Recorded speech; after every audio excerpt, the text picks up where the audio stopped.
pour commencer avec Jude. L'épître de Jude, serviteur de Jésus-Christ, et frère de Jacques, à ceux qui ont été appelés, qui sont aimés en Dieu, le Père, en Dieu le Père, et que la miséricorde, la paix et l'amour vous soient multipliés. Bien-aimés, alors que je désirais vivement vous écrire au sujet de notre salut commun, je me suis senti obligé de vous envoyer cette lettre pour vous exhorter à combattre pour la foi qui a été transmise aux saints, une fois pour toutes. Une fois pour toutes. Ici, en écoutant cette lecture, c'est un chapitre, un seul chapitre, et qui est lu, que nous allons étudier jusqu'à la fin, que ce soit à partir du Cameroun, puisque je suis en direct, que ce soit à partir de notre chaîne de télévision YouTube, ceux qui vont regarder dans quelques heures cette émission. Ici, il ne fait aucun doute que les faux enseignements ont toujours été la plus grande menace pour l'Église. Leur subtilité et leur gravité font d'eux un poison spirituel particulier. Bien que les menaces extérieures, comme la persécution par exemple, venant de la religiosité, venant des religieux, bien sûr, parce que la plus grande persécution qui a secoué l'Église est celle qui vient des religieux. Et c'est la même persécution qui avait touché Jésus quand il est arrivé. Ce sont les religieux qui l'ont persécuté. Et le diable les a utilisés, ces religieux, pour l'accomplissement de la parole, des promesses de Dieu, des prophéties de Dieu, au sujet de notre merveilleux Seigneur Jésus-Christ. Et quand vous lisez donc la parole de Dieu au sujet de ce qui est dit avec l'apôtre Jude, peut-être vous ne le connaissez pas du tout, c'était le frère, demi-frère du Seigneur Jésus, demi-frère parce que il n'avait pas le même père. Jésus est né, poussé par le Saint-Esprit, engendré par le Saint-Esprit. Mais il est passé tout simplement par une femme. Et comme je le disais, les grandes persécutions viennent du diable. Il utilise les païens, il utilise les religieux, la religion où on n'annonce pas l'évangile, où on ne parle pas de la nouvelle naissance, où les gens qui sont dans ces religions ne sont pas nés de nouveau. Alors, qu'est-ce qui se passe dans ces religions? Et ça, c'est la première marque de persécution. Les païens et les religieux. Mais la deuxième marque de persécution vient de l'intérieur. Et comme je le disais, bien que les menaces extérieures venant des religieux, venant des agents de Satan, et aussi l'animosité du monde, parce que hier je vous ai parlé de l'esprit humain, un esprit humain qui n'est pas encore touché par l'évangile, qui n'a pas encore été délivré des malédictions adamiques, ne peut jamais accepter, c'est ce que la Bible appelle l'homme animal, l'esprit d'un homme animal, un homme naturel, qui ne peut jamais, son esprit ne peut jamais accepter les choses qui viennent de Dieu. Alors, ça provoque donc, au niveau du monde, le monde manifeste l'animosité très désagréable. Ça provoque des blessures. Cette animosité, quand il manifeste l'animosité contre l'évangile de Jésus, Et ils blessent ceux qui portent l'évangile de Jésus. Satan le sait. Ils peuvent blesser physiquement. Ils peuvent blesser mentalement. Mais pas spirituellement. Il est bien vrai qu'ils peuvent aussi lancer des envoûtements, des sorts et autres. Mais ça ne peut pas nous toucher, à moins que ton esprit ne soit pas délivré. Par contre, les faux enseignements plus fatals ne proviennent pas de la religion, non des chrétiens hors de l'Église. Mais ces faux enseignements viennent de ceux qu'on appelle les imposteurs spirituels, au sein même de l'Église. C'est pourquoi, Actes chapitre 20, Paul avertit lorsqu'il a rencontré les chrétiens d'Éphèse, les diacres, les dirigeants de l'église d'Éphèse, il les a fait venir, il les a avertis. Actes chapitre 20, verset 31, « Je sais qu'il s'introduira parmi vous, après mon départ, des loups cruels qui n'épargneront pas le troupeau, et qui s'élèvera au milieu de vous des hommes qui enseigneront des choses pernicieuses pour entraîner des disciples après eux. Veillez donc vous souvenant que durant 3 années, je n'ai cessé nuit et jour d'exhorter avec larmes chacun de vous. » D'exhorter avec larmes chacun de vous. Alors ici, tous ces faux enseignants ont un point commun. Vous voyez, le reste du Nouveau Testament présente des mises en garde similaires qui recommandent aux croyants de se prémunir contre la nature trompeuse de faux enseignements.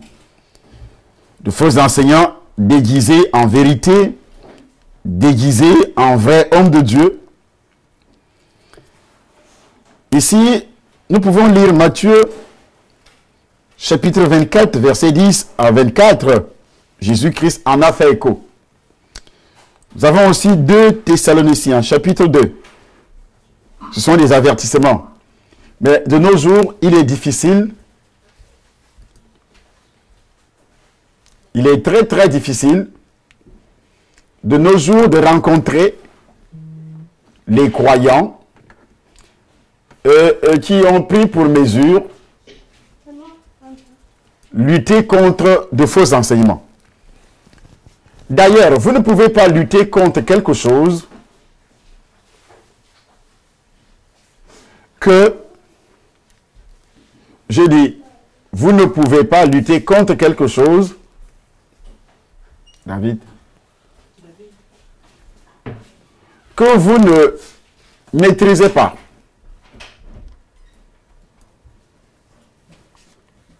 Pour pouvoir maîtriser des faux enseignements, il faut au préalable connaître la parole de Dieu.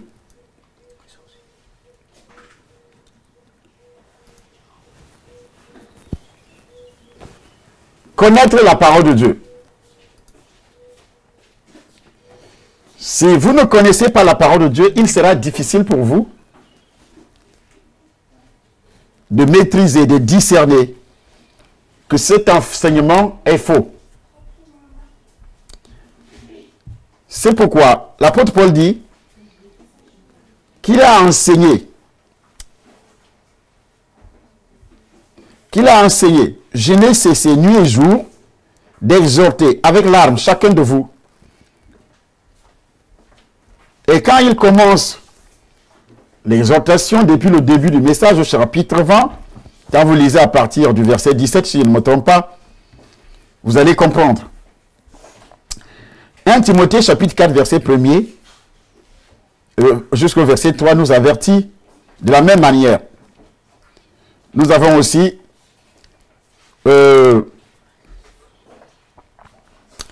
toujours 2 Jean chapitre 7 verset 10. Il y a aussi un Jean qui est revenu là-dessus. Il y a aussi 3 Jean que nous avions étudié récemment, qui est revenu là-dessus. Donc, tous les serviteurs de Dieu, je vous avais déjà dit auparavant,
ok, ok, ça va.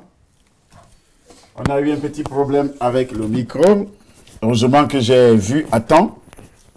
Simon Pierre, tu peux continuer à lire, serviteur de Jésus-Christ. C'est pas le...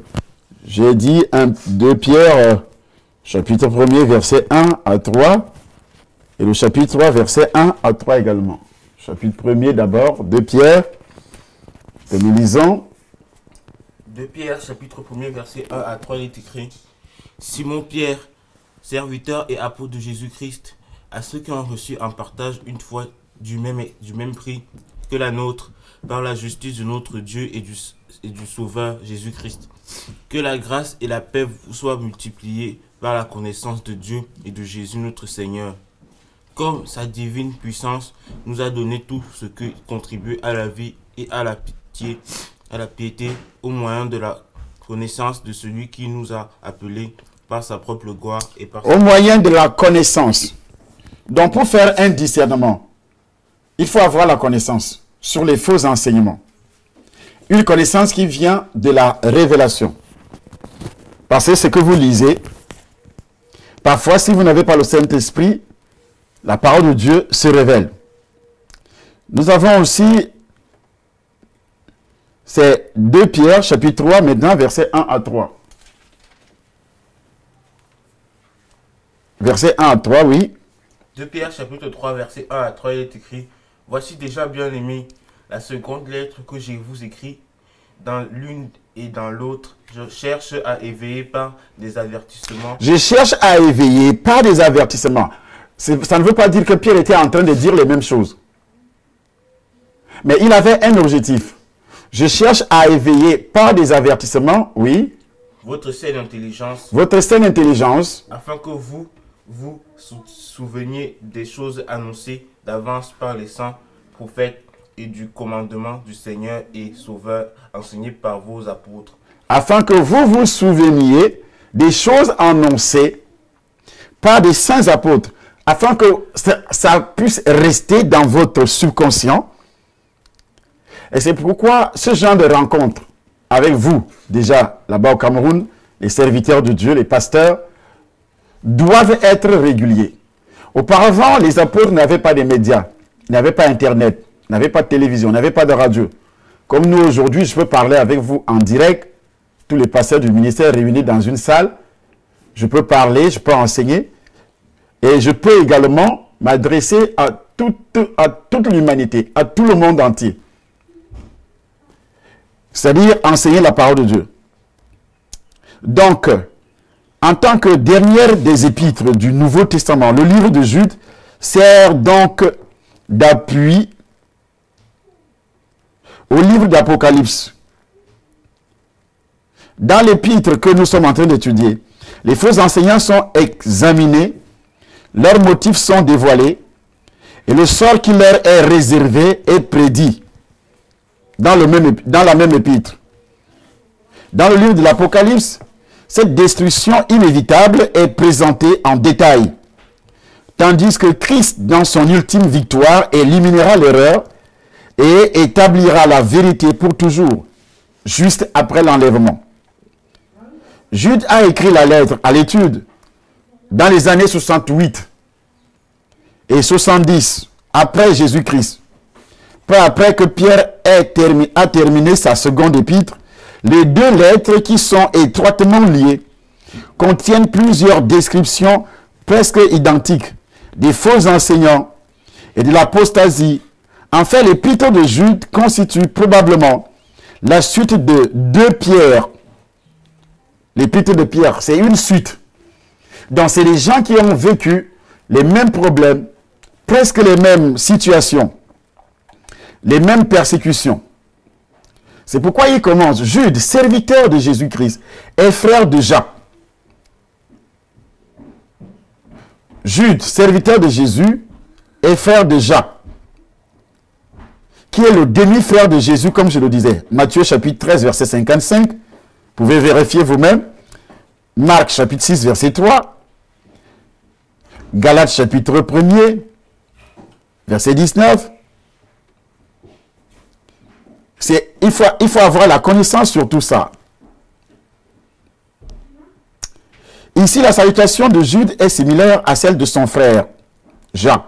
Quand vous lisez Jacques chapitre 1er, Jacques qui était le chef de l'église de Jérusalem. C'était le frère du Seigneur. Bien que contrairement à Jacques, il ne se considérait pas comme un apôtre. Quand vous lisez le verset 17, qui est en étude, le chapitre qui est en étude, il n'en demeure pas moins que sa relation étroite avec Jésus, en tant que son demi-frère, et Jacques lui confère, à n'en pas douter, une position de premier plan et d'autorité au sein de l'Église primitive. Lui n'était pas apôtre, compté parmi les 12. C'est pourquoi quand il commence la lettre, il ne commence pas comme Jacques. Il dit Jude, serviteur de Jésus-Christ. Contrairement à Jacques, qu'est-ce que Jacques a écrit? Jacques, chapitre 1er. Nous allons vérifier dans le livre de Jacques, chapitre 1er, au premier verset, comment Jacques commence son épître. Nous lisons. Jacques, chapitre 1er, au premier verset, il est écrit Jacques, serviteur de Dieu et du Seigneur Jésus-Christ, aux 12 tribus qui sont dans la dispersion. Salut. Continue. Mes frères, regardez comme un sujet de joie complète les divers. Jacques, lui, il était apôtre. Il s'identifie serviteur de Jésus-Christ. Aux 12 tribus, il est compté parmi les apôtres. Il a eu des responsabilités de l'église de Jérusalem, comme chef de cette église. Et quand vous remontez un peu plus haut dans le livre des Actes des Apôtres, vous allez rencontrer ce Jacques qui joue un rôle au chapitre 15. Un rôle très important dans cette église lors du concile. Lorsqu'il y a eu des discussions entre les apôtres et les autres. Ils sont revenus à Jérusalem pour juger, pour établir la vérité contre toujours les faux docteurs qui se sont introduits dans l'église. Donc, ici, Jules se présente ici comme le serviteur de Jésus-Christ, indiquant ici que la mort, la résurrection et l'ascension de Christ a transformé son cœur, dont il est né de nouveau. Il est passé du statut de non-croyant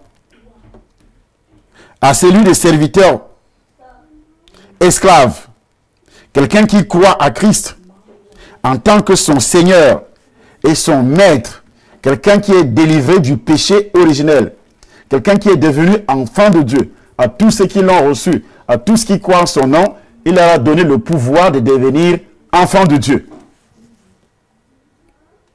Par conséquent, sa relation avec Christ, comme son sauveur, est devenue plus importante que ses liens familiaux avec lui. Il ne se présente pas comme le frère du Seigneur, mais il parle du Seigneur dans le spirituel. Donc nous, les serviteurs de Dieu, nous devons avoir une vision spirituelle et non une vision physique. Nous devons s'attendre aux bénédictions spirituelles et non aux bénédictions physiques qui sont temporelles. L'argent, les richesses sur terre, tout cela est tout à fait temporaire. Mais nous devons lutter pour avoir accès auprès du Père en passant par Jésus-Christ. À ceux qui ont été appelés, qui sont aimés en Dieu le Père et gardés pour Jésus-Christ. C'est Jude qui parle. Que la miséricorde, la paix, l'amour vous soient multipliés. Vous voyez, la salutation de Jude souligne clairement qu'il écrit ici à de vrais croyants. Les épîtres, je l'ai toujours dit, ne concernent pas les païens, touchent uniquement les enfants de Dieu. Car on ne peut pas enseigner un païen. On enseigne quelqu'un qui est déjà né de nouveau, dont l'esprit est déjà délivré. On n'enseigne pas le païen. Prier même pour un païen, c'est dérisoire. Enseigner un païen, quelqu'un qui n'est pas né de nouveau, il restera toujours comme un porc. Ici, Juge ne parle pas, par exemple, de l'invitation générale que Dieu fait aux pécheurs, selon Ésaïe 45, verset 22, Ézéchiel 31, verset 11, Matthieu 11, 28. Un appel dont les gens font souvent fi et qu'ils rejettent souvent. L'appel à la nouvelle naissance. Ici, Jacques n'est pas en train de prêcher sur la nouvelle naissance. Mais il est en train de prêcher, toucher un point.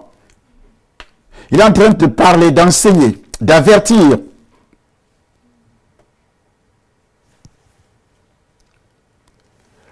Lorsque nous nous retrouvons hors, c'est pourquoi cette émission, c'est ceux qui vont regarder. Si vous n'êtes pas encore né de nouveau, ça va vous choquer. Il faut d'abord naître de nouveau, regarder cette émission. Sans être né de nouveau, vous n'allez même rien comprendre d'abord pour commencer. Donc la nouvelle naissance est importante. Pourquoi? C'est là plus précisément ce à quoi Christ a fait allusion en disant « Nul ne peut venir à moi si le Père qui m'a envoyé ne l'attire. » Jean chapitre 6 verset 44. Paul a lui aussi fait allusion à l'appel effectif des croyants lorsqu'il a écrit à Timothée « N'aie donc point honte du témoignage rendu à notre Seigneur, ni de moi son prisonnier, mais souffre avec moi pour l'évangile par la puissance de Dieu. Il nous a sauvés et nous a adressé une sainte convocation, une sainte vocation, non à cause de nos œuvres, mais selon notre propre dessein, son propre dessein, et selon la grâce qui nous a été donnée en Jésus-Christ avant les temps éternels. » La grâce. Nous sommes sauvés par la grâce au moyen de la foi. Donc, ici, Jude adresse des paroles à ceux qui sont gardés pour Christ. L'expression « gardé pour Christ ». Lorsque Christ a dit « Mes brebis entendent ma voix, je les connais, et elles me suivent. Je leur donne la vie éternelle, elles ne périront jamais, et personne ne les ravira de ma main. » Qu'est-ce que ça veut dire? Mes brebis. Pour quelqu'un qui est né de nouveau et qui a persévéré dans les enseignements de son Père spirituel, parce que Dieu a établi, premièrement dans sa maison des apôtres. Premièrement, qu'est-ce que ça veut dire premièrement? Ceux qui ont l'appel de fonder. Et la lignée des apôtres ne s'arrête pas seulement sur les 12 qui ont fonctionné avec Jésus. Dieu continue à appeler jusqu'à ce jour des apôtres qui ont un appel de fonder, d'appeler à la nouvelle naissance. Ils ont cette onction d'appeler, d'enseigner, de diriger, en même temps de prophétiser et aussi d'évangéliser. Un apôtre a l'onction d'évangéliste, il a l'onction de docteur de la parole, il a l'onction de prophète, il a l'onction pastorale. C'est ça qui lui confère la possibilité de fonder. Après avoir évangélisé, il va donc fonder une assemblée et il va enseigner. Mais nous voyons donc des faux docteurs, des faux apôtres, des faux prophètes qui viennent, qui n'ont jamais annoncé l'évangile. Pour commencer, il n'a jamais annoncé, il n'a jamais converti qui que ce soit. Mais il vient prêcher l'évangile. Un pasteur qui travaille sous un apôtre enseigne dans les brebis que l'apôtre aurait converti. Et par derrière, il enseigne aussi aux brebis de se multiplier entre elles en annonçant l'évangile. Et ces brebis qui entrent dans l'église deviennent des enfants spirituels de cet apôtre également. Comme cela a été vu par le canal des autres apôtres.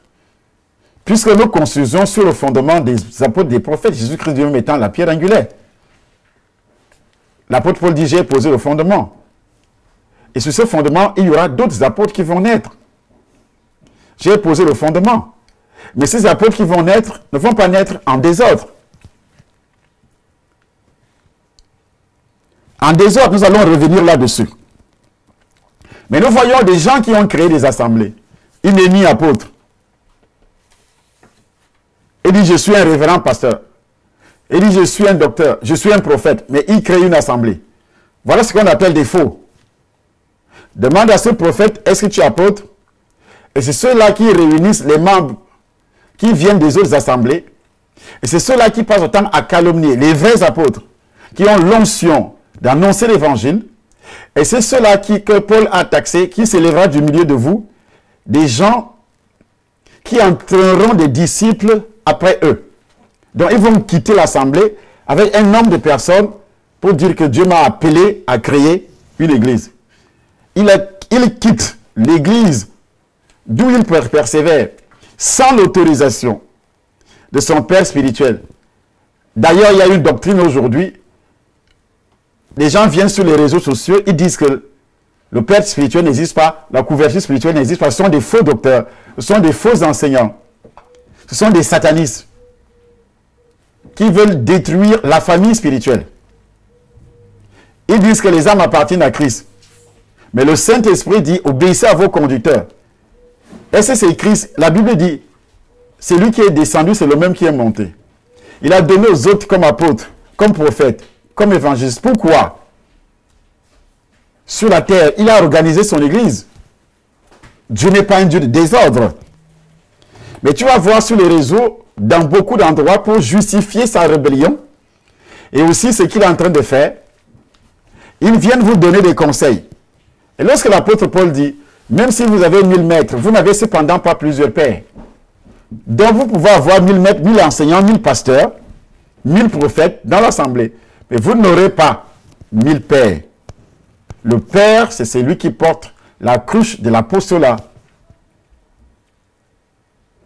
Et il le prouve par son appel, par les actes qu'il pose. Et ces actes qu'il pose commencent d'abord par l'évangélisation. Et quand il enseigne, après avoir évangélisé, nous voyons cela dans le livre des Actes des Apôtres, chapitre 2. Pierre évangélise. Au verset 37, il est dit, après avoir entendu ces discours, ils ont eu les cœurs vivement touchés. Ils ont dit à Pierre, ceux qui ont écouté Pierre, malgré qu'ils soient des religieux, appartenant à la religion juive, et ils ont écouté Pierre, ils ont été touchés. Ils ont posé la question à Pierre, homme frère, que ferons-nous? La réponse de Pierre est claire. Repentez-vous. Alors que c'est des gens qui priaient, qui appartenaient à une religion, qui lisaient la loi de Moïse, qui mettaient cette loi, et se débrouillaient à mettre ça en pratique. Repentez-vous et que chacun de vous soit baptisé pour le pardon de vos péchés et vous recevrez le don du Saint-Esprit. Ah, ça veut dire qu'ils étaient des religieux, ils n'avaient pas le Saint-Esprit. Donc un homme de Dieu vérifie d'abord si son interlocuteur est né de nouveau. Premièrement. Mais il y a des gens qui parlent de Christ n'étant pas eux-mêmes nés de nouveau comme Apollos. Effectivement. Nous allons revenir là-dessus. Alors, l'apôtre Jude, il n'est pas apôtre, Jude va directement dans le but du sujet. Là, il dit, car il s'est glissé parmi vous certains hommes dont la condamnation est écrite depuis longtemps. Des impies qui changent la grâce de notre Dieu en dérèglement et qui renient notre seul Maître et Seigneur Jésus-Christ. Je veux vous rappeler, à vous qui savez fort bien toutes ces choses, que le Seigneur, après avoir sauvé le peuple, l'avoir tiré du pays d'Égypte, fit ensuite périr les incrédules, qu'il a réservé pour le jugement du grand jour, enchaînés éternellement par les ténèbres. Les anges qui n'ont pas gardé leur dignité, mais qui ont abandonné leur propre demeure, que Sodome et Gomorrhe et les villes voisines, qui se livrèrent comme eux à la débauche et à des vices contre nature, sont donnés en exemple, subissant la peine d'un feu éternel. Alors, ici, la Sainte Doctrine, après avoir lu cette portion des Écritures, on constate que la Sainte Doctrine est assiégée. En fait, elle l'a toujours été. La vérité est la cible d'attaque depuis que le monde est monde, depuis que le monde existe. Cela a commencé dans le jardin d'Éden, où Satan a déformé la parole de Dieu et a convaincu Ève de désobéir à son Créateur. Genèse chapitre 3, verset 1er jusqu'au verset 6. Depuis le père du mensonge qui est dans le diable, vous pouvez vérifier mes allégations dans le livre de Jean, chapitre 8, verset 44, qu'il est le père, c'est Jésus-Christ. Lorsqu'il s'adressait aux pharisiens, il disait que le diable est le père du mensonge. Alors, sur ce point, Satan s'est évertué donc à détruire la parole, même quand il a rencontré Jésus. Satan ne se lasse pas de mener son offensive hargneuse contre la vérité divine. Nous allons lire sur ce point Actes des Apôtres, chapitre 20, versets 29 à 30. Actes des Apôtres, mon fils va lire Actes des Apôtres, chapitre 20, au verset 29 à 30. Et puis nous allons lire également après Éphésiens, chapitre 6, verset 18. Tous ceux qui nous suivent sur les médias doivent également lire, puisque je m'adresse à une catégorie de personnes. D'abord, mes pasteurs qui sont avec moi depuis le Cameroun, qui me suivent en direct. Vous aussi, vous êtes des brebis, cette parole vous concerne. Nous lisons Actes des Apôtres, chapitre 29, verset 30. Actes des Apôtres, chapitre 20, c'est pas 29, pardon. Chapitre 20, verset 29 à 30. Verset 29 à 30. Actes des Apôtres, chapitre 20, verset 29 à 20, il est écrit. À 30. À 30, il est écrit. Je sais qu'il s'introduira parmi vous après mon départ. Je sais qu'il s'introduira parmi vous après mon départ. Des loups cruels. Des loups cruels. Qui n'épargneront pas le qui n'épargneront pas le troupeau. Donc Satan s'est vertu à tout moment. Lorsqu'il y a une église, j'ai écrit ça dans mon livre témoignage, lorsqu'il y a une église fondée dans la vérité par un appelé du Seigneur, Satan n'ira pas en vacances. Ce sont les hommes qui sont tellement attaqués. Le but qu'il poursuit est simple. Résister coûte que coûte à l'avancement du royaume de Dieu. C'est pourquoi vous allez entendre des calomnies. Dès que je suis arrivé en France, un certain sorcier qui se réjouit sur les médias lorsque un homme de Dieu perd la vie, il se réjouit sur les médias. Tel pasteur est mort, c'est un abominable pasteur, Dieu a châtié tel pasteur. Je n'ai jamais vu un homme de Dieu rempli du Saint-Esprit qui se réjouit. La Bible dit de pleurer. De pleurer avec ceux qui pleurent. De se réjouir avec ceux qui se réjouissent. Tu es un homme de Dieu. Comment quelqu'un qui se dit homme de Dieu se réjouit des malheurs qui frappent des chrétiens? Il se réjouit que les gens vont en enfer. Alors que Christ a livré sa vie pour ces âmes-là. C'est lui qui taxe qu'il est parti en enfer. Mais lorsque l'apôtre Paul dit qu'un tel homme soit livré à Satan pour la destruction de la chair, même si tu as commis des péchés, si Dieu veut te détruire, il ne détruit pas parce que tu es né de nouveau, il ne détruit pas ton âme. Il détruit la chair afin que tu ne puisses pas continuer à commettre ces péchés. Donc tu peux mourir. C'est pourquoi la Bible dit d'autres sont morts, d'autres sont infirmes, d'autres sont malades. 1 Corinthiens chapitre 11. Ceux qui n'ont pas pu discerner le corps du Seigneur. Dieu ne veut pas la mort d'un pécheur. La mort ici, c'est le châtiment éternel, aller en enfer. Mais aujourd'hui, lorsque nous écoutons les gens qui viennent condamner sur les réseaux sociaux, comme ce sorcier qui s'appelle Georges Dama, lui, son travail, c'est de se réjouir des gens qui meurent, surtout les pasteurs. Ah oui, c'est un abominable sorcier qui est allé en enfer, Dieu l'a tué, il est en enfer. Mais ça montre que c'est un faux prophète. Ça montre que c'est un faux. Il n'y a rien de vérité parce que Dieu, c'est l'amour. Dieu n'aime pas le péché, mais il aime le pécheur repentant. Donc, ici, Satan et les calomnies qu'il lance sur son site, c'est pour détruire. Il se présente comme une brebis, comme quelqu'un qui a Jésus.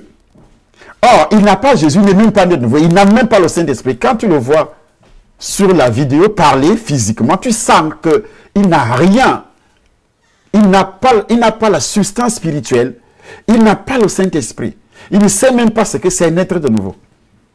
Il copie des choses, il tord la parole, et en même temps, il dit, il est écrit dans la parole, j'ai le droit de juger les gens parce qu'il est écrit, ne jugez pas ceux du dehors, tu as le droit de juger. Qu'est-ce qu'il appelle jugement? Parce qu'il ne comprend pas le mot jugement. Juger, pour selon Dieu, ce n'est pas condamner. Juger, c'est discerner l'erreur et la vérité. Ayant une connaissance, une pleine connaissance de la parole de Dieu. Si nous nous jugeons nous-mêmes, nous ne serons plus jugés. C'est écrit dans la parole de Dieu. Toujours 1 Corinthiens chapitre 11. si nous nous jugeons nous-mêmes, donc je dois commencer par juger mes actions, et si réellement les actes que je pose sont en conformité avec la parole de Dieu. Là, je suis en train de juger ma propre personne par rapport aux actes que je pose. Le jugement ici, dont la parole, la Bible, la parole de Dieu fait allusion, n'est pas la condamnation, n'est pas les calomnies. Donc, il a donc ces stratégies pour que les gens quittent les églises qui sont dirigées par ces pasteurs. C'est pourquoi il les taxe de sorciers. C'est ça la stratégie de Satan, afin d'apprivoiser, afin de récupérer ses âmes. Beaucoup restent dans les maisons à cause de ces attaques de Satan contre l'Église. Et ces gens-là sont emportés parce que la Bible dit « N'abandonnons pas notre assemblée » comme c'est la coutume de quelques-uns. Nous ne sommes pas de ceux qui se retirent pour se perdre, mais nous sommes de ceux qui ont la foi pour sauver leurs âmes. Alors, Satan a recours à des tactiques subtiles en appâtant ses victimes au moyen de l'imposture et de la contrefaçon. La contrefaçon, c'est quelque chose qui a une apparence de vérité, une apparence d'original, alors que ce n'est pas l'original. Et sa stratégie lui réussit parmi les non-croyants, dans les limites de la souveraineté de Dieu. Et ça se réussit également à l'Église, parmi les croyants qui vivent dans la chair. Pourtant, en début de ces victoires, apparentes bien sûr, les jours de Satan sont comptés. Il le sait. Dieu a lui-même promis que la vérité finirait par triompher de ce diable, de ces démons avec tout son royaume. Selon 2 Thessaloniciens chapitre 2, versets 5 à 17. Un jour, le royaume éternel de Christ, dans lequel l'erreur n'a aucune place, sera établi. Selon 2 Pierre chapitre 3, verset 13, pour ce qui est du diable et de ses détracteurs et de ses agents, et aussi ses tactiques, sa guérilla également, ils seront vaincus à tout jamais. Apocalypse chapitre 20, verset 10. Donc tous les satanistes qui me suivent, tous les sorciers qui me suivent, qui montent des programmes pour détruire l'Église, pour détruire l'Église de Jésus, les croyants, et pour maintenir les hommes et les femmes dans le monde. Comprenez ceci, sachez que votre fin, ça sera un désastre, une destruction éternelle. Pas que tu vas disparaître parce que Satan vous manque que vous allez disparaître. Non, vous allez souffrir éternellement. Entre-temps, reconnaissant que Satan rôde encore, selon 1 Pierre chapitre 5, verset 8, les chrétiens doivent combattre avec zèle et détermination pour la foi. Ils doivent rechercher activement la vérité en s'opposant et en résistant aussi à tout ce qui est faux. Qu'est-ce qui est faux ici? Un instant, vous prenez quelqu'un, il est né de nouveau dans votre église et il devient pasteur en passant par d'autres pasteurs qui lui ont imposé les mains. Pas le père, là où il est né de nouveau. C'est d'autres qui lui imposent les mains, il devient pasteur et en quittant l'église, il quitte également avec une faction de personnes pour s'établir quelque part. Il fait appel à un autre pasteur. Il commence à appeler ce genre de pasteur et qui accepte de venir, c'est un faux. Lui-même qui accepte de venir, il est faux. Et celui qui est parti de l'église, il est également plus faux. Et les deux iront tous en enfer s'il n'y aura pas de repentance. Sans repentance, vous irez tous en enfer. Que ce soit le pasteur qui t'établit, que ce soit toi, que ce soit le pasteur que tu as suivi, qui t'a fait sortir de la couverture spirituelle, vous irez tous en enfer. Et la repentance ici est égale à faire demi-tour. Le fils prodigue a fait demi-tour dans la maison. Il n'est pas resté là où il est parti en disant je veux me repentir devant Dieu. Ce n'est pas ce qu'il a fait. La repentance ici, c'est faire demi-tour et reconnaître ton erreur. Tu entres de nouveau dans la maison de ton père où tu as été détaché, où tu as été décollé par les séducteurs sataniques et démoniaques. Donc, à l'instar de Timothée, les croyants aujourd'hui ont pour mandat de prendre au sérieux la vérité de l'évangile, faisant de leur mieux pour la protéger et en préserver la pureté. Donc nous sommes obligés de parler pour préserver la pureté. Parce que l'Église est attaquée de toutes parts. Par des satanistes, par les gens qui vivent dans la convoitise matérielle, financière. Et ce n'est pas la même convoitise, c'est la même convoitise que le diable a utilisée pour aiguiser l'appétit d'Adam et Ève dans le jardin d'Éden. Il dit, car il s'est glissé parmi vous certains hommes. La mise en garde de Jude n'est pas qu'une simple hypothèse. Les faux enseignants sont déjà présents dans l'Église, depuis l'Église primitive jusqu'à ce jour. Il s'est glissé. Il s'est glissé.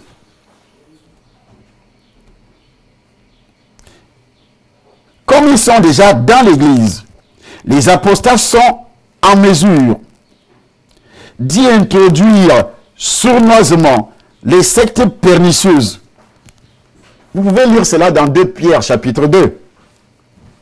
D'introduire des sectes, donc, des groupes de personnes.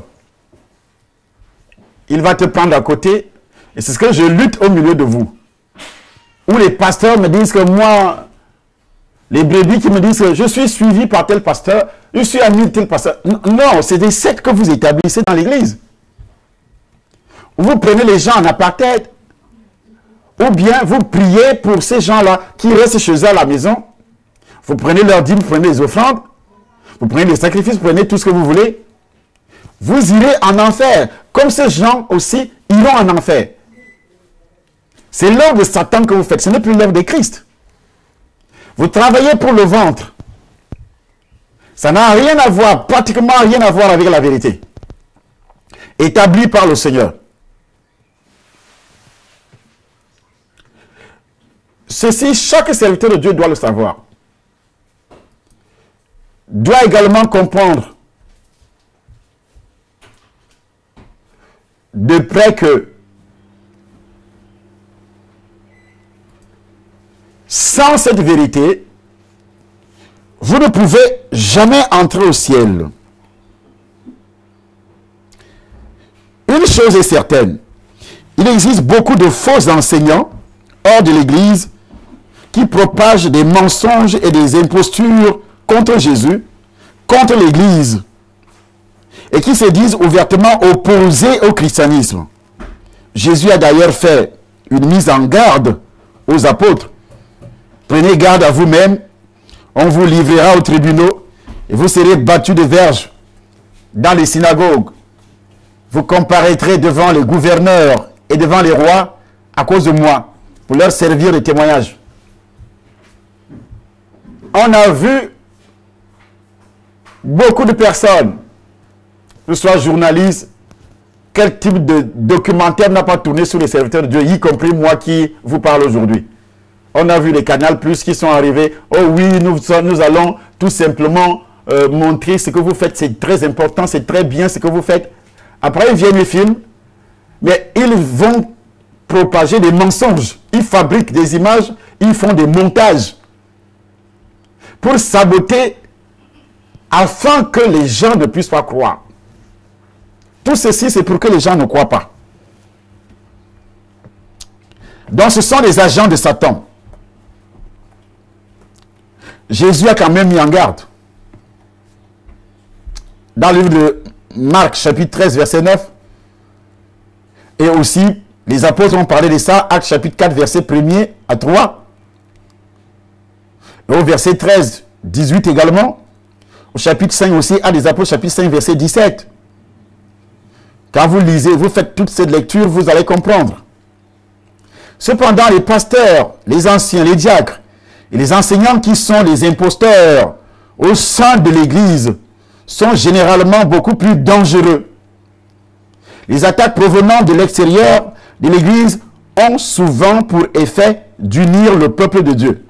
Mais les attaques provenant de l'intérieur, que montent de faux enseignants, de faux diacres, de faux pasteurs, des pasteurs charnels, des pasteurs démoniaques, des serviteurs, entre guillemets, serviteurs de Dieu démoniaques, ont généralement pour effet de diviser le troupeau, dissémer la confusion. De tels faux enseignants se glissent donc furtivement dans l'église en infiltrant le tissu même de l'assemblée et y causent autant de tort que possible. Résultat, la communion, l'adoration, le ministère et l'évangélisation véritable disparaissent. À mesure que l'Église succombe à des erreurs dévastatrices en matière tant de doctrine que de pratique, le Nouveau Testament fait plusieurs mises en garde contre le danger que pose l'apostasie au sein de l'Église.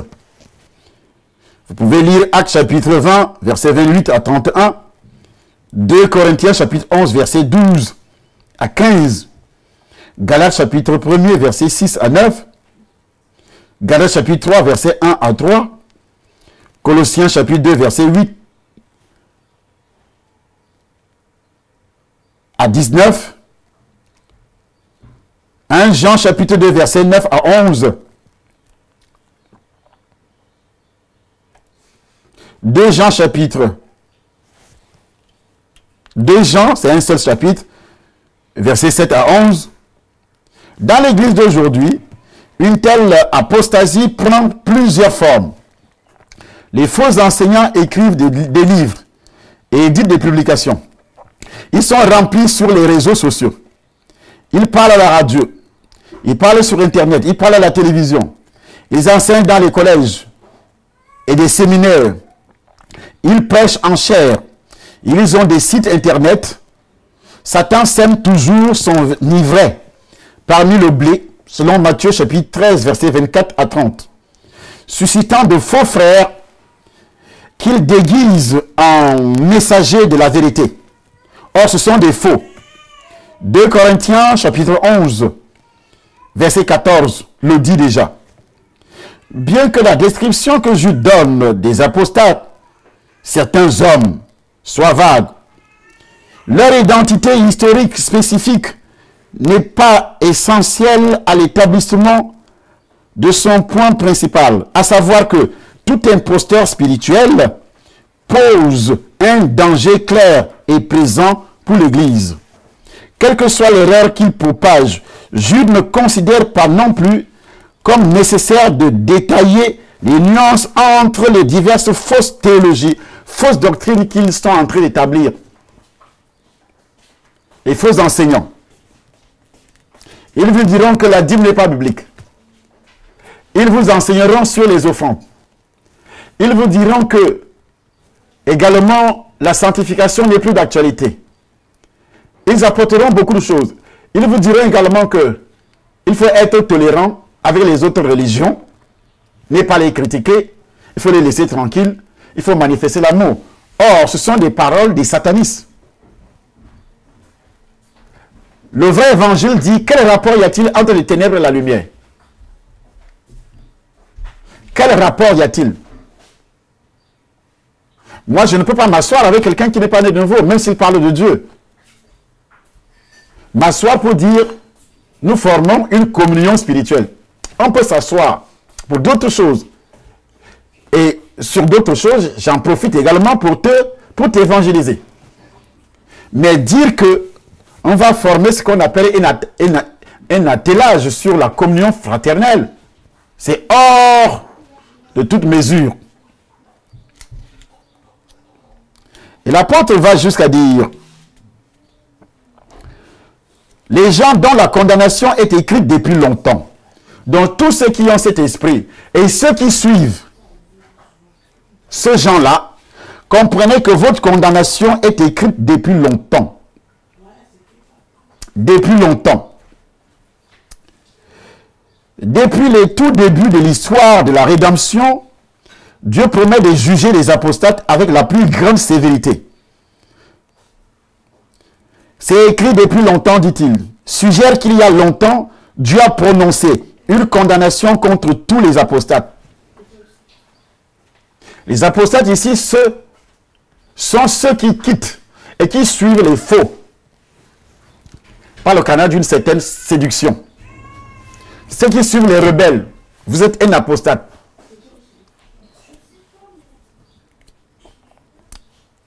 Ce sont des fils de la colère contre Dieu.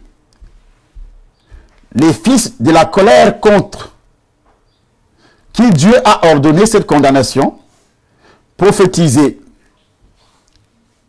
Jude fera également allusion à cette condamnation dans les versets 14 et 15. Dans ces versets 14 et 15, il dit beaucoup de choses. Nous allons revenir là-dessus. Déjà, il dit au verset 11, « Malheur à eux, car ils ont suivi la voie de Caïn. Ils se sont jetés pour un salaire dans l'égarement de Balaam. Ils se sont perdus pour la révolte. Ils se sont perdus par la révolte de Corée. » Regarde que Corée a entraîné des multitudes de personnes. Dans une église, lorsque un pasteur se révolte, il quitte l'assemblée dans la révolte, dans la rébellion, il entraîne des gens avec lui. C'est ce qu'il appelle la révolte de Corée. Dans le livre de Jude 16, Nombre, chapitre 16, c'est bien analysé là-dedans, ce que Corée, comment Dieu les a enterrés vivants, lorsque cette révolte s'est manifestée contre Moïse. Ils ont été détruits directement, enterrés vivants. Dieu a ouvert le sol. Ce qui me pousse à vous dire que Dieu ne supporte jamais la rébellion. Quels que soient les motifs que vous évoquez, Dieu ne peut pas tolérer la rébellion. Pratiquement impossible. La condamnation qui est écrite depuis longtemps. C'est aussi pour eux qu'Enoch, il le dit au verset 12 et 15, qu'Enoch septième depuis Adam a prophétisé en ces termes. Voici le Seigneur est venu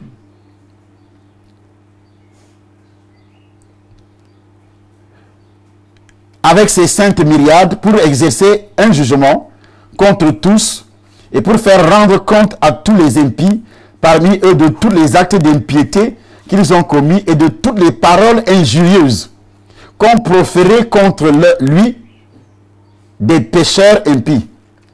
Vous pensez que quand on dit ils ont proféré ces paroles contre lui, contre Dieu, ce n'est pas Dieu directement. Quand vous proférez des paroles contre un serviteur de Dieu,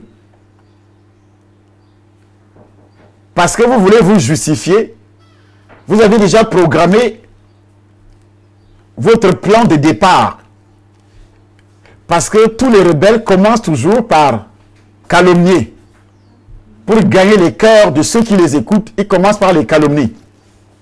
C'est comme ça que les assemblées se divisent.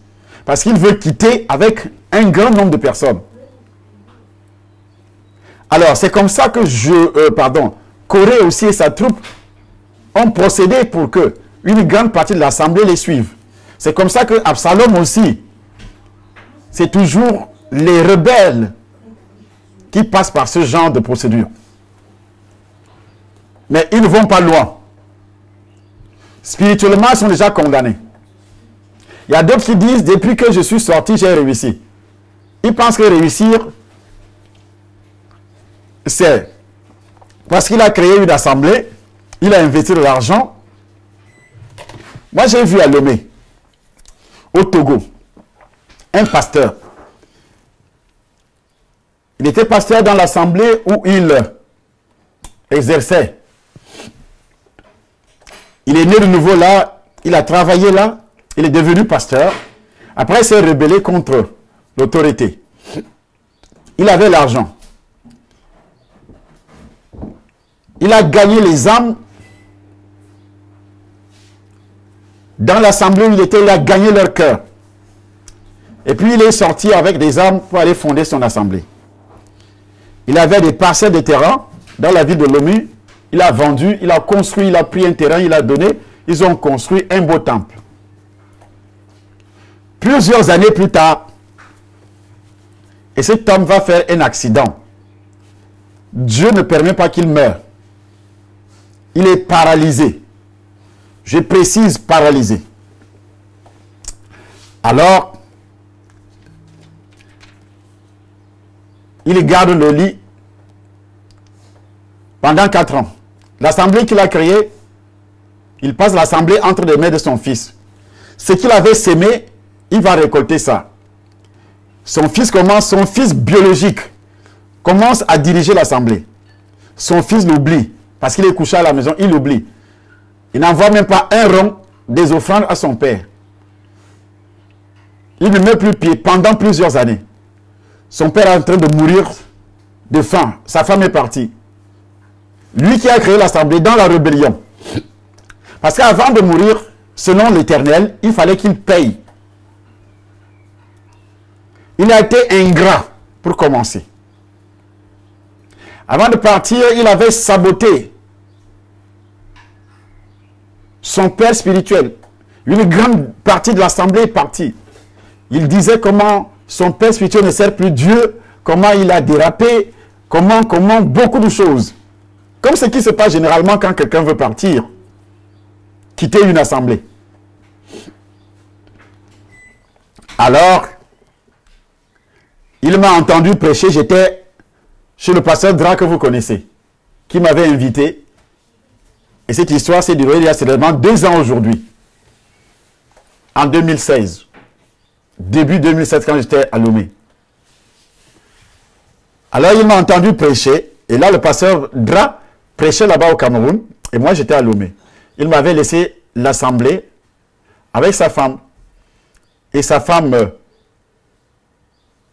dirigeait, me disait tout ce que je dois faire. Ce qu'ils ont l'habitude de faire parce qu'il dirige son assemblée avec son épouse. Et il a laissé sa femme à l'assemblée. Et sa femme m'indiquait tout ce que je dois faire dans cette assemblée. J'avais mon message, le témoignage, les délivrances et d'autres choses à faire. Et nous sommes partis, moi, sa femme et 2 diacres de l'église. On a pris la chaîne télévision. À Lomé, on a commencé à faire l'évangélisation, à passer mon témoignage et les gens venaient. L'assemblée était remplie, gonflée. Alors, ce monsieur, ce pasteur, paralysé sur son lit, m'avait suivi à la télévision. Car on a fait diffuser ma repentance envers mes parents spirituels. Cette vidéo était passée à la télévision là-bas. Alors, qu'est-ce qui va se passer? Il a appelé la femme du pasteur, parce que c'est le numéro de la femme du pasteur qui s'affichait à la télévision. Il a appelé la femme du pasteur. Il dit, il veut rencontrer l'homme de Dieu qui a prêché. La femme lui dira, il faut venir ici le soir. Il dit, je suis paralysé. La femme dit, on va envoyer la voiture, tu vas venir. Parce qu'il ne pourra pas parler, pas prêcher, prier pour toi à la maison. Il faut venir au temple, même si tu es couché. Et cela a été fait. Avant d'entrer dans le temple, on l'a amené au bureau. Il m'a parlé, il m'a raconté son histoire. Dans un esprit de repentance, il pleurait. Il dit, je sais que j'ai péché contre Dieu. Je me suis rebellé contre mon père spirituel. Je suis sorti avec les âmes. Il me dit, homme de Dieu, l'œuvre de Dieu, ce n'est pas l'argent. J'avais l'argent. J'ai même vendu le terrain. Les hectares et les hectares. J'ai construit un beau temple. Mais ce qui m'est arrivé aujourd'hui, c'est le fruit de ce que j'avais sémé. Ok. Et ce jour-là, je lui ai dit de se repentir sincèrement. S'il peut faire demi-tour, aller voir ses parents spirituels, il dit, je dois le faire. Demain même. Alors, on l'a amené dans la salle. J'ai commencé le service à prêcher. Et Dieu m'amène, je lance la délivrance avant la fin de la prédication. Ce monsieur, je me suis approché de lui. J'ai dit, aujourd'hui, Dieu te délivre. Aujourd'hui, Dieu te délivre. Comme tu t'es repenti, Dieu te délivre. Il dit, homme de Dieu, pendant que je suis couché là, Dieu m'a dit de faire un sacrifice. Mais je n'ai pas l'argent liquide, mais j'ai un terrain à donner. Je donne ce terrain à cette assemblée, 1 hectare. Ici, dans la ville de Lomé. Il dit, ok, pas de problème. Dès que cela est sorti de sa bouche, appuyé par la repentance qu'il venait de faire, j'ai ordonné à ces démons que Dieu a laissé. Parce que Dieu peut utiliser les mauvais esprits contre toi. Il l'a fait avec Saül. Les démons sont sortis. Le monsieur s'est mis debout. Lui qui avait les reins broyés, Dieu a reconstruit. Au vu et au su de tout le monde, il a rendu témoignage. Parce qu'il s'est repenti. Il fut condamné. Il a perdu tout ce qu'il avait fait. Dieu l'avait prouvé que tu as suivi un mauvais chemin. Dieu n'est pas là pour la rébellion, dont la condamnation est écrite depuis longtemps, dit Jude au verset 4. Par cupidité, ils vous exploiteront au moyen de paroles trompeuses, eux que menace depuis longtemps la condamnation et dont la rue ne sommeille point. Les mêmes choses que nous vivons aujourd'hui, c'est la cupidité qui amène tout ça. Avoir de l'argent, qu'on m'appelle aussi papa, qu'on appelle ta femme t'encourage même. Il faut qu'on m'appelle aussi papa, on appelle ta femme maman, quand on appelle maman Dédé, maman, et puis quand on m'appelle aussi papa, et puis j'aurai beaucoup d'argent, c'est moi qui va gérer, j'aurai ceci, j'aurai cela, on va me donner des dîmes, des offrandes, des sacrifices, tout ce qui est nécessaire, j'aurai beaucoup d'argent. Mais tu perds le ciel. Tu acceptes de perdre le ciel. Par cupidité, ils vous exploiteront au moyen de paroles trompeuses. Eux que menacent maintenant. Eux que menacent depuis longtemps la condamnation et dont la rue ne sommeille point. La condamnation les menace depuis longtemps. Et dans les ténèbres les réservent. Et dans les ténèbres, dit la Bible, il leur est réservé un jugement. Si Dieu n'a pas épargné l'ancien monde, mais s'il a sauvé 8 personnes dont Noé, ce prédicateur de la justice, lorsqu'il fit venir le déluge sur un monde d'impies, s'il a condamné à la destruction et réduit en cendres les villes de Sodome et de Gomorrhe, les donnant comme exemple aux impies à venir. 2 Pierre, chapitre 3, verset 6. 2 Pierre, chapitre 2, versets 3 à 6. Les impies qui changent la grâce de notre Dieu en dérèglement et qui renient notre seul Maître et Seigneur Jésus. Dès que vous reniez votre Père spirituel, ça veut dire que vous avez renié Jésus. Il n'est pas Jésus, mais vous n'êtes plus sur aucune couverture spirituelle. Vous n'avez plus de conducteur. Parce que cet imposteur ne peut jamais être votre conducteur. Ne peut jamais être votre Père spirituel, c'est un imposteur. C'est un sorcier, c'est un sataniste. C'est quelqu'un qui est rempli de convoitise. Donc les apôtres ont lutté contre ça. Nous devons continuer. Et j'exhorte. Et c'est ce que vous devez dire. Vous devez revenir sur ça quand vous faites la modération. Mais vous ne pouvez pas revenir sur ça parce que vous avez des plans sur l'assemblée. C'est pourquoi les pasteurs ne peuvent jamais revenir sur ce genre d'enseignement. Ils ne parlent que des démons, parlent que ceci, parce qu'ils ont déjà prévu faire des choses. Parce que s'ils reviennent sur ça, s'ils enseignent sur ça, alors, quand il va dire à une brebis demain ou après-demain que je suis en train de faire mon assemblée, moi je suis prêt à partir, la brebis va dire, mais ce n'est pas ce que tu nous enseignes. Et ça, c'est le docteur Essomba qui est le père de l'assemblée, toi tu es son fils. Même si le docteur te libère, tu dois aller évangéliser, tu ne sortiras pas avec une âme de l'assemblée pour aller établir ton assemblée. Tu dois commencer à évangéliser selon ce qui t'a été révélé, ton appel. Le Saint-Esprit dira, mettez-moi à part Paul et Barnabas pour l'œuvre à laquelle je les ai appelés. Actes chapitre 13. Ils ont jeûné, ils ont prié, après, ils les ont imposé les mains pour partir. Parmi tous ceux qui sont sortis dans la rébellion, là, j'avais posé les mains à qui pour le libérer? Que je te libère aujourd'hui. Et je l'avais consacré. Parce qu'il y a d'autres qui sont sortis sans être consacrés. Ils ont fait appel à d'autres pasteurs. Venez nous consacrer. Donc c'est des perdus. Leur assemblée, même ceux qui les suivent, même s'ils évangélisent, parce que un rebelle qui t'évangélise et qui te suit, qui devient ta couverture spirituelle, c'est Satan qui te couvre. Soyez honnêtes, demandez à tout ce monde-là, allez vous repentir. Parce que nous n'allons pas mettre nos vies en danger à cause de vous. Ils vont trouver des alibis, nous ne pouvons pas parce que, ou bien on n'a rien fait, d'autres disent on n'a rien fait. C'est lui qui le dit. C'est lui qui le dit. Mais la vérité est tout autre chose.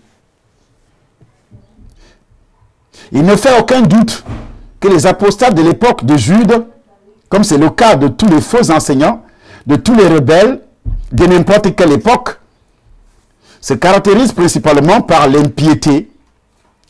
Ils prétendent appartenir à Dieu et parler en son nom. Dieu m'a dit, Dieu m'a dit, Dieu m'a dit. Toutefois, leur cœur est éloigné de lui. Matthieu chapitre 7, verset 15 à 23. À la lumière de ce qui précède, Jude décrit leur caractère, leur conduite et leur credo comme étant corrompus. Leurs œuvres corrompues. Tout est corrompu, tout ce qu'ils font. Même s'ils produisent des miracles. En tant qu'impies, les faux enseignants ne peuvent adorer Dieu correctement dans la vérité. En fait, ils étaient et sont dépourvus de toute révérence pour lui. Parce que adorer Dieu, on doit l'adorer dans la vérité. Le vrai adorateur adore le Père en esprit et en vérité. Qu'est-ce que ça veut dire? Dans l'obéissance. L'obéissance commence là où tu es né de nouveau. Tu es sorti. Comme dans la famille biologique.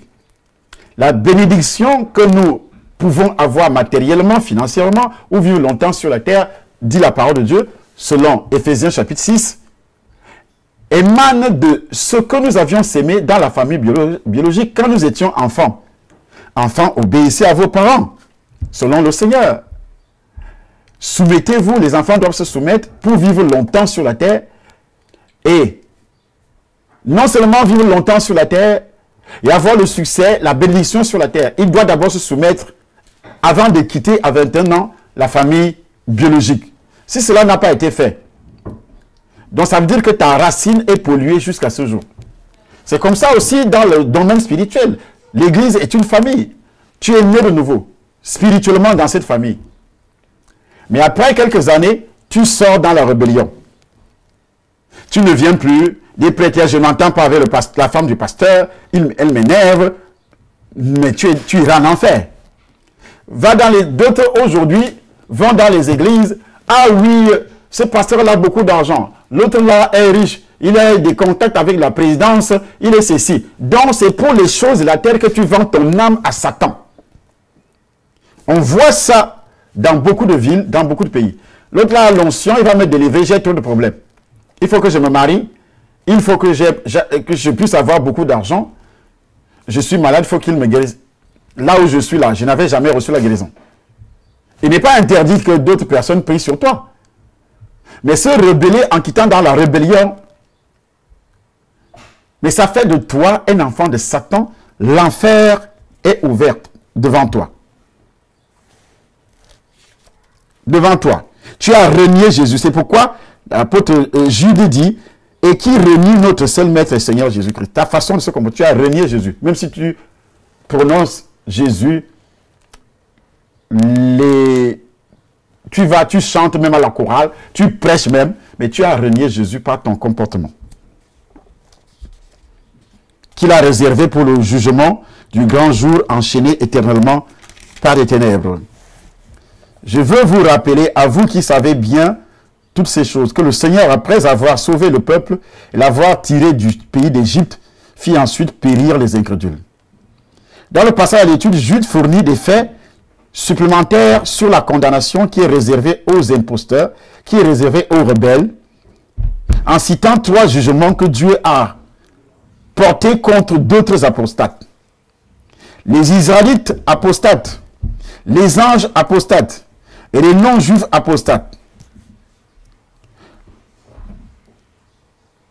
Le passage qui nous intéresse ici et 2 Pierre chapitre 2 versets 3 à 10 sont étroitement liés parallèles dans sa seconde épître. Pierre a parlé du jugement de Dieu contre les anges déchus, les non-croyants par le déluge et aussi les débauchés de Sodome et Gomorrhe. Il a parlé de tout ça. Je veux vous rappeler, à vous qui savez fort bien toutes ces choses, que le Seigneur, si Jude donne cet exemple connu de l'Ancien Testament, c'est pas qu'il veut rappeler à ses lecteurs, parce qu'il était en train d'écrire. Et nous aussi, nous rappelons à tous qui nous écoutent et qui se sont retrouvés dans la même position. Le premier de cet exemple est centré sur le fait que Dieu les a punis à cause de ces actes de rébellion. Il a fait périr des incrédules. Il a fait périr les incrédules. Même si tu es dans l'église, tu prêches même, tu prophétises, mais tu es incrédule par rapport à cet acte de rébellion que tu es en train de poser.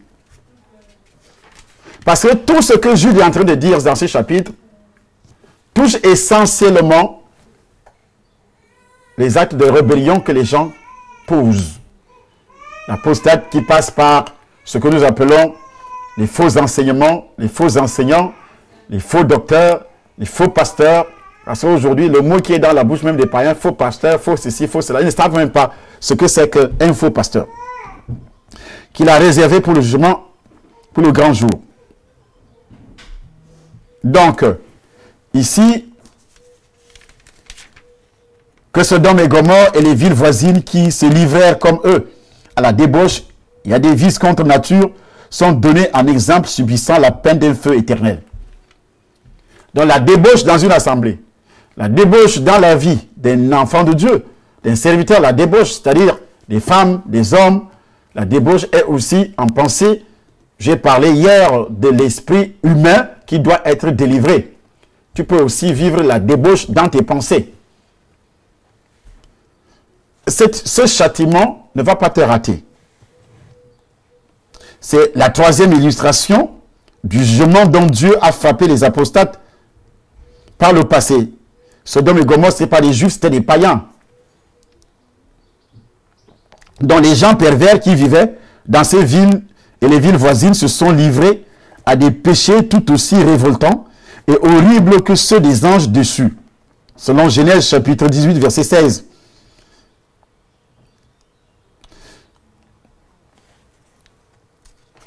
Et quand vous lisez le récit, les deux anges arrivèrent donc à Sodome sur le soir, et l'autre était assis à la porte de Sodome. Quand l'autre les vit, il se leva pour aller au-devant d'eux, et se prosterna la face contre terre. Puis il dit, « Voici mes seigneurs, entrez, je vous prie, dans la maison de votre serviteur, et passez-y la nuit. Lavez-vous les pieds, vous laverez de bon matin, vous vous leverez de bon matin, et vous poursuivrez votre route. » Non, répondirent-ils, nous passerons la nuit dans la rue. Mais l'autre les pressa tellement qu'ils vinrent chez lui et entrèrent dans sa maison. Il leur donna un festin et fit cuire des pains sans levain. Ils mangèrent, ils n'étaient pas encore couchés, que les gens de la ville, les gens de Sodome entourèrent la maison, depuis les enfants jusqu'aux vieillards. Toute la population était accourue. Ils appelèrent l'autre et lui dirent, « Où sont les hommes qui sont entrés chez toi cette nuit? Fais-les sortir vers nous, pour que nous les connaissions. » L'autre sortit vers eux à l'entrée de la maison et ferma la porte derrière lui. Et il dit, « Mes frères, je vous prie, ne faites pas le mal. J'ai deux filles qui n'ont point connu d'homme. Je vous les amènerai dehors et je vous les ferai ce qu'il et vous leur ferez ce qu'il vous plaira. Seulement, ne faites rien à ces hommes, puisqu'ils sont venus à l'ombre de mon toit. » Ils dirent, « Retire-toi. » Ils dirent encore, « Celui-ci est venu comme étranger, il veut faire le juge. Eh bien, nous te ferons pire qu'à eux. » Et pressant l'autre avec violence, ils s'avancèrent pour briser la porte. Les hommes étendirent la main, les anges étendirent la main, firent entrer l'hôte vers eux dans la maison et fermèrent la porte. Et ils frappèrent d'aveuglement les gens qui étaient à l'entrée de la maison, depuis le plus petit jusqu'au plus grand, de sorte qu'ils se donnèrent une peine inutile pour trouver la porte. Alors, les sodomites se livrèrent comme eux à la débauche et aussi à des vices contre nature. Ils ont eux aussi corrompu les desseins que Dieu avait conçus pour eux en sollicitant la faveur sexuelle auprès de ces seuls messagers. Donc, ils ont été détruits. Ils ont été détruits. C'est là que nous allons nous arrêter aujourd'hui sur l'étude sur le livre de Jude. Et nous sommes là au verset 8 et 13. Malgré cela, ces hommes aussi, entraînés par leur rêverie, souillent pareillement leur chair, méprisent l'autorité, injurient les gloires. Malgré cela, ces hommes, entraînés par leur rêverie, le terme que Jude emploie pour identifier les apostates comme des gens qui ont de fausses visions, Dieu m'a dit de faire une assemblée. Dieu m'a dit de créer une église. Dieu m'a dit de partir. Dieu m'a dit de quitter cette assemblée. C'est de fausses visions qui viennent de Satan. Entraînés par leur rêverie. Ils prennent leur rêverie comme si c'est la parole de Dieu. Ils vous diront que c'est Dieu qui m'a parlé. Ils sont entraînés par quoi? Par leur rêverie. Donc, à notre prochaine rencontre, donc lundi prochain, nous allons revenir sur cette étude pour montrer, David, pour montrer effectivement ce qui s'est passé, pour que les uns et les autres